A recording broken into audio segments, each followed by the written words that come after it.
Aloha, Sprinklerinos! As you can see from your little les yeux, which is French for eyes, my hair is pink. It is Candy Floss Cotton Candy Pink and I am thrilled with it. I've been planning this for a really long time and I'm really happy with how it turned out because it's it's a toner, not bleach. It's actually kind of helped my hair feel a lot softer and I'm super excited for it. So if you see me looking over here a lot, it's because I'm just looking at my own reflection because I'm vain AF now. The reason I have done this is because October in England is Breast Cancer Awareness Month and I wanted to raise awareness for breast cancer but also for all cancers. So this video has quite a serious tone to it.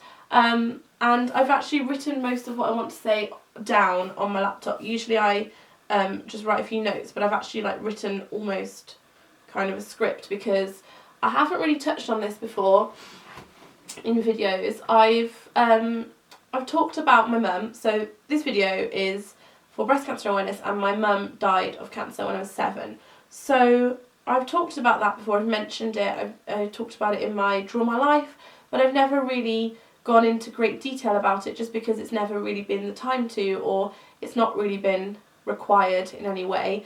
But I thought that now would be a really good time because one, it's October and their signature colour is pink, by the way, which is why I've done pink hair. I didn't mention that. And because I think that with such a huge audience, I think we could maybe really make quite a difference and that would mean a lot to me. So I will just tell you the story of my mum. When I was 7 years old, my mum, called Diana Jane, died of cancer. Her body was ravaged by cancer and she fought very bravely for 2 whole years, but technology and medicine just wasn't as advanced as it is now and it just couldn't save her. I actually don't know all the full technical medicinal details, so I'll just go with kind of what I know, but I do know that when she was 35 she was diagnosed with breast cancer and then they thought that they had cured that because she had the lump removed and she had some treatment and they thought that it had gone, but the cancer came back and then two years later when she was 37 and I was 7 it had spread to her brain and she died. Her treatments included having some of her breast removed, I don't think the whole breast, and I don't really know how much. She also, I believe, had chemotherapy and radiotherapy, and I know that she was really keen to seek out more holistic therapies like hypnotherapy, and she went to a spiritualist church. I don't know if that was for healing purposes or just for comfort because there must have been a point in that whole 2 years when she knew she was dying. So I don't know quite what those were for, and because I don't know all the scientific jargon, I'm just going to tell you the story through my eyes, but bear in mind that I'm recounting a story as an adult, but the story is through child eyes, so it's kind of like I'm telling a child story because I was a child when it happened. So I was 4 or 5 and I was at school and my mum hadn't come to collect me and I was sat in the receptionist's office waiting for my parents to come and get me, and my dad came in late and I thought that was really odd because my dad never came to get me, it was always my mum, and he took me out to the car and he parked in the teacher's car park, which I remember thinking was odd as well because usually mum parked on the street and then walked into the school gates and waited in the playground with all the other mums, and mum was in the front in the passenger seat and she was crying and my dad looked really upset too, and I got into my seat in the car and also these memories might be a bit wrong because when you're a kid your memories are different, but my dad crouched down and said they'd been to the hospital and that mummy has cancer, which is a very serious disease, and that she might die but hopefully they could fix it, and mum was still crying. And I was more upset that mum was crying rather than that mummy had a disease. So that was strange. And this whole story, by the way, is told over a period of 2 years, but because I was only 5 to 7, I can't put a time scale on it fully, so sorry about that. The next thing I remember is that we went to Disneyland Paris and it was an amazing day. I really enjoyed it. I love Disney and we were all having so much fun, and my mum wore cream trousers and a light green top and I wore this blue floral all-in-one jumpsuit kind of thing. And we stayed overnight, and there was this arcade outside of actual Disneyland, and it had all those little rides in, you know, the ones that you have to usually put £1 in. And there was one that was this pumpkin, like Cinderella's pumpkin, and they let me go on it so many times. I remember thinking, wow, I've got really lucky here, because usually I only get to go on these things once, but they're just putting in loads of money. This is great. And Mum and Dad were so happy to see me on that ride. And what like really breaks me now as an adult is that they were doing that because they knew that that was our last special day together, and that we wouldn't have that all as a 3. But I thought it was great. I need a moment. Bloody hell. So we had our trip to Disney, and that was amazing, and I was none the wiser that that was meant for our like last special trip. And up until then everything had been okay. I think that maybe that was the time when maybe Mum had got better and then she'd got poorly again. And then all of a sudden, all the things that we were normally doing, like driving to craft fairs and spending time with my aunties, all kind of stopped. And my mum was very often in her bedroom, in bed, with migraines and with the curtains shut. And they had these horrible curtains, Mum and Dad did. I don't know, it was the 80s, well, it was the 90s by this point, but they were really dark mahogany red. And so when they were shut and the light shone through, like everything looked like the colour of blood. I mean, that's a really odd thing for a 5-year-old to think, or 5, 6 or 7, but I always hated that. So I always hated that room because it was all like this horrible blood red colour, and my mum was just like really frail in bed, and nobody ever let me go in there, and people were always coming to our house like really concerned and bringing food, and Grandma and Grandad were there a lot, and it was just a really odd time because I didn't really understand it at all. So that was that time. And then her hair fell out, and like all of it fell out, and she wore these little like turban hats, and that was really upsetting because like that was my mum, and she had lovely brown long hair, and it was so thick and lovely, and then it was all gone, and she just started to look really tired. I'm going to stop looking at my notes too much actually. Oh, I'm just going to cry and tell you the story.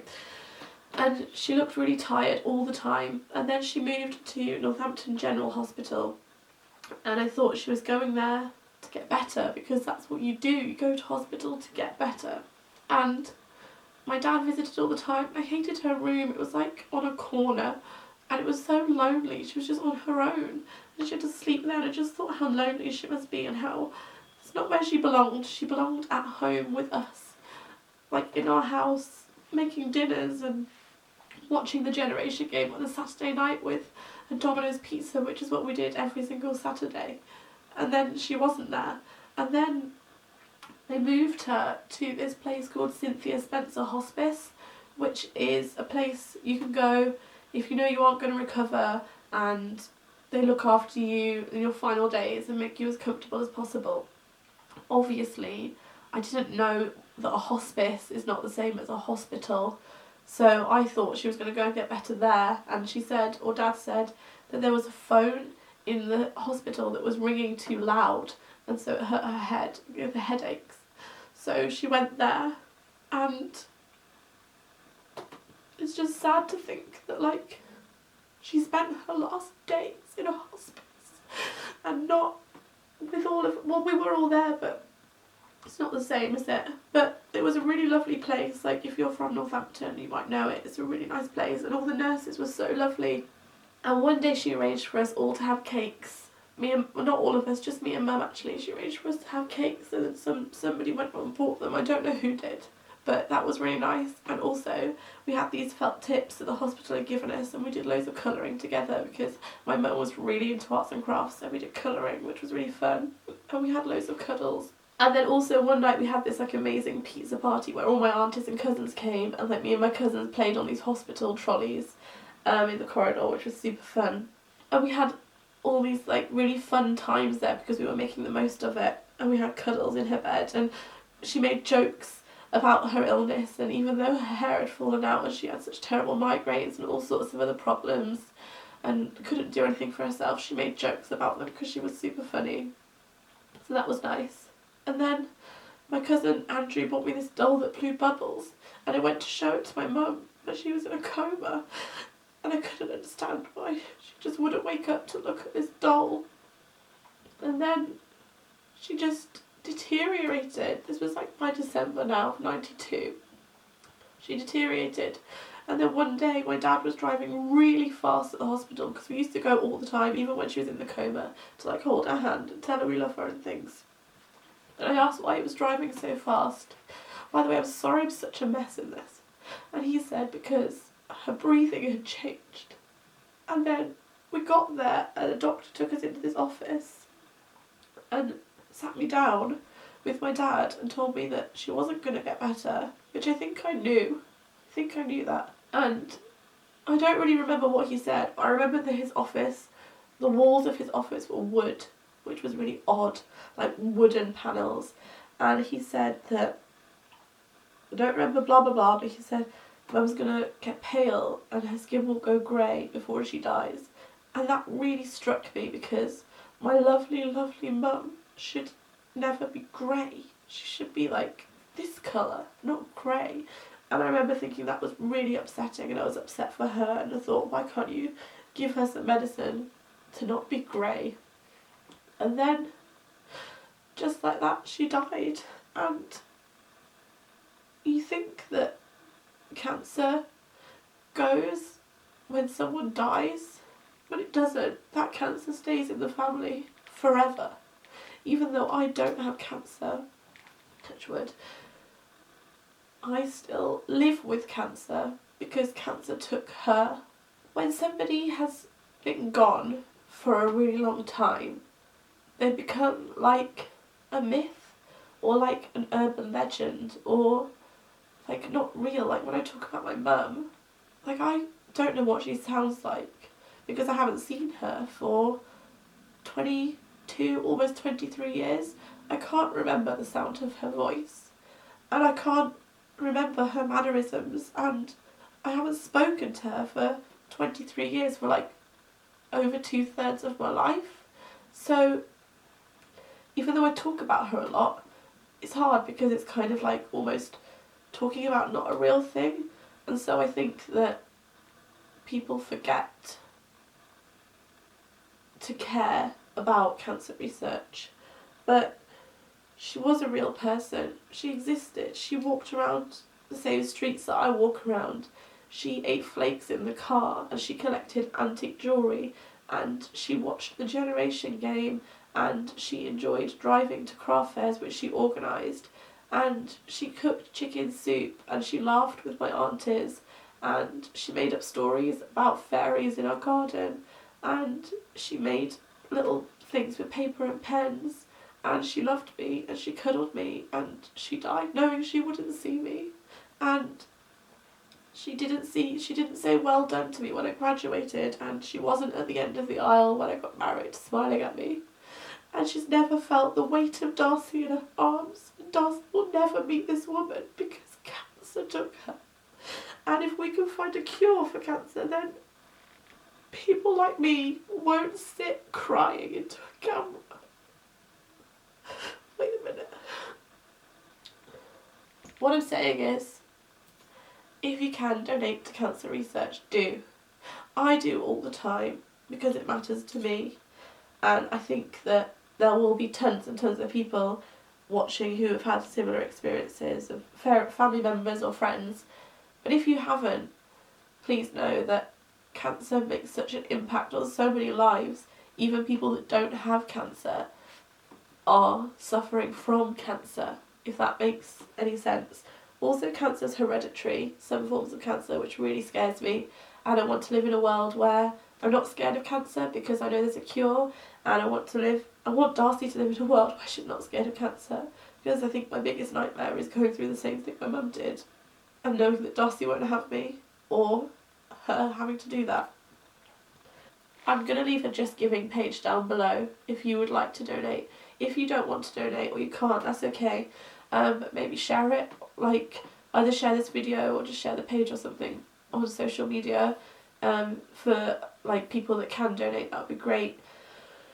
I don't really have a target. I've put £10,000 there because it says to put a target. I don't really care, to be honest. Like, the more the better, basically.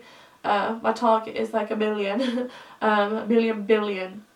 My target is a cure for cancer, is what I would really like. And they are working more and more towards that, and the stats these days are so much more positive. I think that if Mum had lived now and had cancer, her chances of survival would be so much better. So it's not like you're just pouring money into this thing that never makes a difference. It does make a difference, and we are finding more things, like with the inoculation for cervical cancer and all that sort of stuff now. So that's positive. This video is actually very negative, but what cancer research are doing is positive. So that's why I did my hair pink, because I wanted to support the cause, and I thought it'd be like a nice thing to do. And I'm sorry that video was so sad, but it is one of my most saddest stories, and I miss her very much. This is a picture of her here, and me and Darcy, because obviously I don't have a picture of all three of us. I would love that if we did, but we can't. So there you go, links below. Sad story. Mum-shaped hole in my life. Makes me sad.